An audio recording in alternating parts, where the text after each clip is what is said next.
কত ঘন্টা পড়বো ভাইয়া ডেইলি? এইচএসসি 25 ব্যাচে সব থেকে বেশি করছে যে ভাই এই শেষ সময় এসে আমি ডেইলি কত ঘন্টা করে পড়াশোনা করলে আমি একটা ভালো রেজাল্ট করতে পারবো। এটা কোনো প্রশ্ন হলো? তোমরাই বলো। তোমার যতটুকু তোমার প্রয়োজন, তোমার পড়ার জন্য যতটুকু প্রয়োজন, তোমার সিলেবাস কতটুকু কমপ্লিট হয়েছে, তুমি সেই অনুযায়ী পড়াশোনা করবা, তাই না? তারপরেও সবার কথা চিন্তা ভাবনা করে আমি যেটা বলতে চাই যে সবারই শেষ মুহূর্তে এসে একটু বেশি করে পড়াশোনা করতে হবে। যার সিলেবাস সবকিছু কমপ্লিট, খুব গোছানো হইতে প্রিপারেশন নেওয়া গেছে, তাকেও এই শেষ সময় এসে অনেক বেশি করে পড়াশোনা করতে হবে, যাতে সে তার ওই মানে তার পড়াটা ধরে রাখতে পারে, পড়াটা মনে রাখতে পারে, ভালোভাবে প্র্যাকটিস করতে হবে, কারণ যেন পরীক্ষা হলে সে একটা ভালো একটা আউটপুট দিতে পারে। সো যে ভালো মতো পড়াশোনা করে সিলেবাস কমপ্লিট করছে তাকেও বেশি বেশি করে পড়তে হবে শেষ সময় এসে। আর যার অবস্থা খুবই খারাপ, যে এখনো ঠিক মতো সিলেবাসই শেষ করেনি, দুই একটা অধ্যায় ভালো করে পারে না, তাকে তো মাস্ট বি এখন বেশি করে পড়তে হবে। বাট সব থেকে মেন কথা হলো দুইটা গ্রুপের পিপলেরই জন্য সব থেকে মেন যে জিনিস সেটা হলো সবারই কনসিস্টেন্সি মেনটেন করতে হবে। এইটা হলো সব থেকে ইম্পর্টেন্ট, ঠিক আছে? তুমি একদিন 1 ঘন্টা পড়লা, আর একদিন তুমি যে 16-17 ঘন্টা পড়লা, আবার পরের দিন কালকে 16-17 ঘন্টা পড়ছি ঘুমাইনি, তারপরের দিন 10 ঘন্টা ঘুমাই গেলা, ঠিক আছে, আর পড়াশোনা করলেই না, টিভি দেখলা। তারপরের দিন যে আবার তুমি ঘুরে বেড়াইলা বন্ধুদের সাথে, তারপরে যে আবার আরেকদিন 10 ঘন্টা পড়লা। এভাবে পড়াশোনা করা যাবে না। দেখো আমি তোমাদের জন্য দুইটা গ্রাফ আঁকছি। মনে করো সাপোজ এইটা হলো ডে, মানে তোমার দিন, পরীক্ষার কয়দিন আছে, এই দিন হলো তোমার এক্সাম, এই শেষ দিনে। সেটা তোমার এখন যদি ভিডিও দেখো তাহলে প্রায় 2 মাস সময় আছে, আরো কয়েকদিন পড়লে পরে দেখলে হয়তো বা 40 দিন বা 1 মাস সময় মতো থাকবে এইখানে যে তোমার এক্সামটা হবে, ঠিক আছে? সো এভাবে দিনগুলো আগাচ্ছে। আর তোমার এটা হলো টাইম, তুমি ডেইলি কত ঘন্টা করে পড়তেছো। সো দেখা গেলো তোমার গ্রাফটা যদি এমন যেন না হয় যে কখনো তুমি পড়লাই না, জিরো, আবার কখনো তুমি পড়লা কয় ঘন্টা, 5 ঘন্টা, একদিন 5 ঘন্টা পড়ে আবার ডাউন খেয়ে গেলা, 2 ঘন্টা 1 ঘন্টা পড়লা, আবার কোনোদিন যে এই যে কয় ঘন্টা পড়লা, 11 ঘন্টা পড়লা, আবার একদিন যে ডাউন খেয়ে 5 ঘন্টা হয়ে গেল, আবার যে একদিন যে দেখা গেল কোন একদিন 16 ঘন্টা পড়ে ফেলাই দিলা, 16 ঘন্টা পড়া টইরা, তোমার তো কোনোদিন জীবনে 16 ঘন্টা পড়ার অভ্যাস নেই, তুমি গেলা পুরা ক্লান্ত হয়ে অসুস্থ হয়ে পড়লা। এবার ভাই আমার আর কোনো পড়ার এনার্জি নেই, আমি আর পড়বই না। তারপর পরীক্ষার আগে এইখানে যখন চলে আসবা, দেখবা যার পরীক্ষা আছে আর 1 সপ্তাহ, তখন কি করবা ভাই? সিলেবাস কমপ্লিট হয়নি, কিছু কমপ্লিট হয়নি, পুরো হতাশার মধ্যে চলে যাবা।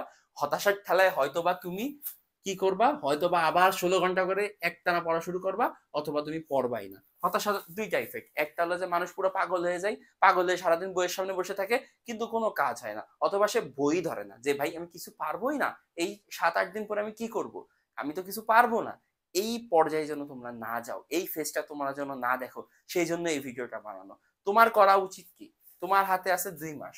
যদি তোমার হাতে 2 মাস থাকে, তোমাকে মিনিমাম ডেইলি 10 ঘন্টা করে পড়তে হবে। মিনিমাম ডেইলি 10 ঘন্টা করে পড়তে হবে। সেটা কিন্তু রেগুলার পড়া লাগবে। এই যে 2 দিন, 3 দিন, 4 দিন, 5 দিন, 6 দিন, 7 দিন, 8 দিন, 9 দিন, 10 দিন, একদম এক্সাম পর্যন্ত। তুমি যদি, তোমার হাতে যদি এখনো 2 মাস সময় থেকে থাকে, তোমাকে ডেইলি 10 ঘন্টা করে পড়তে হবে। ইটস কল কনসিস্টেন্সি, ঠিক আছে? এইটাকেই কনসিস্টেন্সি বলা হয়। তোমার ডেইলি, হ্যাঁ ভাই এটা কখনো পসিবল না, একটু আপ ডাউন করতে পারে, কিন্তু সে আপ ডাউনটা কেমন হইতে পারে? হালকা একটু এরকম, কখনো 9 ঘন্টা হয়ে গেল, তাইলে পরের দিন আমার একটু পুষাই দিতে হবে 11 ঘন্টা পরে, ঠিক আছে? এই 1 ঘন্টার এইদিক ওদিক হইতে পারে, ম্যাক্সিমাম এরকম প্লাস মাইনাস 1 ঘন্টা হইতে পারে, তার বেশি না। তাইলে কি, না হলে কিন্তু তোমার কনসিস্টেন্সিটা মেনটেন থাকবে না। এরকম করা যাবে না, সর্বোচ্চ 1 ঘন্টা এদিক, কখনো যদি 1 ঘন্টা কম পড়ে ফেলে 1 ঘন্টা বেশি করে তোমাকে কমপ্লিট করতে হবে। ভাই তুমি যদি ডেইলি এখনো 10 ঘন্টা করে পড়ো, তুমি যদি ডেইলি এখনো 10 ঘন্টা করে পড়ো, হিউজ পড়া হবে 2 মাসে, হিউজ পড়া হবে, ঠিক আছে? মনে করো তুমি যদি ডেইলি 10 ঘন্টা করে পড়ো, তার মানে এইখান থেকে তোমার কিন্তু নিজে পড়তে হবে, মানে self study minimum, self study কতক্ষণ হইতে হবে? মিনিমাম 8 ঘন্টা হওয়া লাগবে। আর তোমার বাসায় টিচার থাকবে, অনলাইন ক্লাস থাকতে পারে, ইউটিউবে ক্লাস করতে পারো, কোচিং থাকতে পারে। কোচিং এ শেষ মুহূর্তে না যাওয়াটাই বেটার, কোচিং এ যে ক্লাস করে সময় নষ্ট করা নাই উচিত। যদি বাসায় টিচার থেকে পড়তে পারো, অথবা ইউটিউব অনলাইনে ক্লাস করতে পারো, সেই অন্য টিচারদের কাছে পড়াশোনাটা হবে ডেইলি 2 ঘন্টা, এর উপরে না পড়াটাই বেটার শেষ সময় এসে।